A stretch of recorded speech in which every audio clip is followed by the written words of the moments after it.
Assalamualaikum warahmatullahi wabarakatuh. Perkenalkan, nama saya Yunia Astuti Azwar, peserta latihan dasar CPNS Dinas Kesehatan Provinsi Sumatera Barat tahun 2025, Angkatan 36 Kelompok 4. Pada kesempatan ini, saya akan memaparkan beberapa materi tentang: pertama, penghormatan terhadap lambang-lambang negara Republik Indonesia; dua, ketaatan kepada peraturan perundang-undangan; dan tiga, kesadaran terhadap kerukunan dan persatuan kesatuan bangsa. Yang pertama, penghormatan terhadap lambang-lambang negara Republik Indonesia. Berdasarkan Undang-Undang Nomor 24 Tahun 2009, terdapat 4 simbol wujud eksistensi negara Republik Indonesia, yaitu yang pertama, bendera. Bendera negara Republik Indonesia adalah bendera merah putih yang dikenal dengan bendera pusaka Sangsaka Merah Putih. Bendera ini dikibarkan pertama kali pada tanggal 17 Agustus tahun 1945 di halaman Istana Merdeka, Jakarta, sebagai simbol proklamasi kemerdekaan. Merah berarti keberanian, semangat juang, dan darah pahlawan untuk kemerdekaan. Putih berarti kesucian, kejujuran, dan niat baik bangsa Indonesia, dan merah putih merupakan simbol kedaulatan dan martabat bangsa Indonesia. Bentuk penghormatan terhadap bendera merah putih ini adalah dengan melakukan pengibaran bendera merah putih di kantor pemerintahan, sekolah, instansi resmi, dan saat upacara nasional. Tidak boleh menyentuh tanah atau digunakan untuk hal yang merendahkan martabat. Dan saat upacara, kita, aparatur sipil negara dan warga negara wajib berdiri tegap, hormat, dan bernyanyi kebangsaan Indonesia Raya. Dua, bahasa.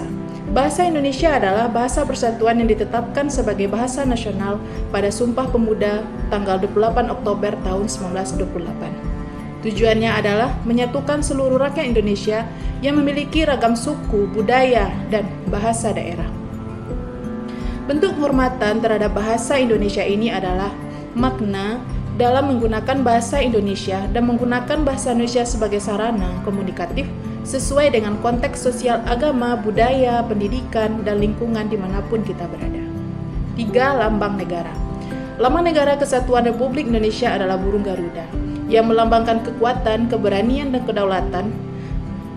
Memiliki 17 helai bulu pada setiap sayap, 8 bulu ekor, dan 45 bulu leher, melambangkan proklamasi 17 Agustus 1945. Memiliki perisai di dada Garuda yang melambangkan perlindungan ideologi Pancasila, dan pita bertuliskan Bhinneka Tunggal Ika yang artinya berbeda-beda tetapi tetap satu. Penghormatan terhadap lambang negara adalah kita harus menanamkan nilai-nilai Pancasila dalam kehidupan sehari-hari. 4, lagu kebangsaan. Lagu kebangsaan Republik Indonesia adalah lagu Indonesia Raya yang diciptakan oleh W.R. Supratman. Lagu ini resmi dijadikan lagu kebangsaan pada tanggal 17 Agustus 1945 bertepatan dengan proklamasi kemerdekaan. Lagu Indonesia Raya menjadi simbol persatuan, semangat perjuangan, dan nasionalisme seluruh rakyat Indonesia. Penghormatan terhadap lagu kebangsaan ini adalah dengan berdiri tegak saat lagu ini dinyanyikan. Materi yang kedua adalah ketaatan kepada peraturan perundang-undangan. Ketaatan terhadap peraturan perundang-undangan adalah kepatuhan warga negara dalam mentaati peraturan yang telah dibentuk dan ditetapkan oleh lembaga yang berwenang. Bentuk ketaatan yang dapat kita lakukan sebagai ASN adalah: 1, mematuhi semua peraturan dengan menjalankan tugas sesuai dengan peraturan perundang-undangan yang berlaku. 2, disiplin dan ketertiban. 3, integritas dan anti korupsi. 4, netralitas dalam pelayanan publik. Dan 5, memberikan pelayanan profesional. Materi yang ketiga adalah kesadaran terhadap kerukunan dan persatuan kesatuan bangsa. Sebagai ASN, kita harus menyadari pentingnya menjaga kerukunan dan persatuan kesatuan bangsa dalam setiap pelaksanaan tugas.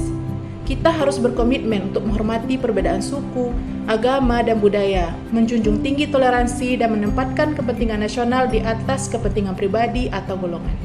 Dengan kesadaran ini, kita ikut memelihara keutuhan negara kesatuan Republik Indonesia, mendorong kerjasama lintas instansi, dan memberikan pelayanan kesehatan yang merata demi terciptanya masyarakat yang harmonis, sehat, dan sejahtera. Baik, sekian pemaparan materi dari saya. Terima kasih. Assalamualaikum warahmatullahi wabarakatuh.